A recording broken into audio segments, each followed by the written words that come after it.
কাল কিয়ামতের দিনটা বড় ভয়ঙ্কর হবে, এত ভয়ঙ্কর বন্ধু।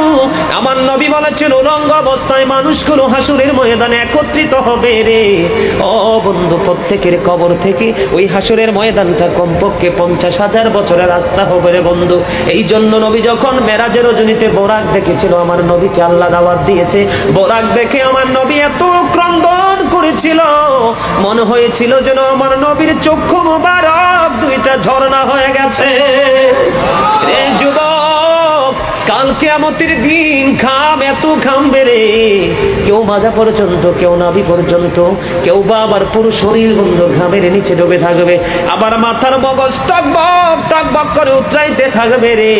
আল্লাহ বলেছেন লা ইয়ামুতু, people will not die that day, সেদিন মানুষ আর মরতে পারবে না।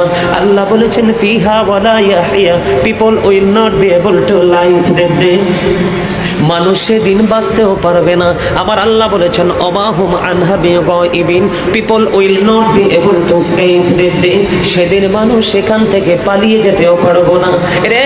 দুর্গাপুরের যুবক, হাদিস শরীফের মধ্যে এসেছে কাল কিয়ামতের দিন আল্লাহর আরশের ছায়া ছাড়া কোনো ছায়া থাকবে না। ওই কাল কিয়ামতের দিন এই দুর্গাপুরের যুবকগুলো চাইয়া দেখেন চাতক পাখির মতো বসে আছে। আমার কাছে এত সুন্দর লাগে রে যুবক, আমার হৃদয়টা ঠান্ডা হয়ে গেছে, কলিজা ছুঁয়ে গেছে তোমাদের উপস্থিতি এবং মনোযোগ। আল্লাহ রাব্বুল আলামিন হাদিস শরীফের মধ্যে এসেছে কাল কিয়ামতের দিন আর 7 শ্রেণীর মানুষকে আল্লাহর আরশের ছায়ার নিচে জায়গা দিবে রে। এর মধ্যে বিশাল একটা টিম থাকবে পৃথিবীর যুবকেরা। জোরে জোরে সুবহানাল্লাহ।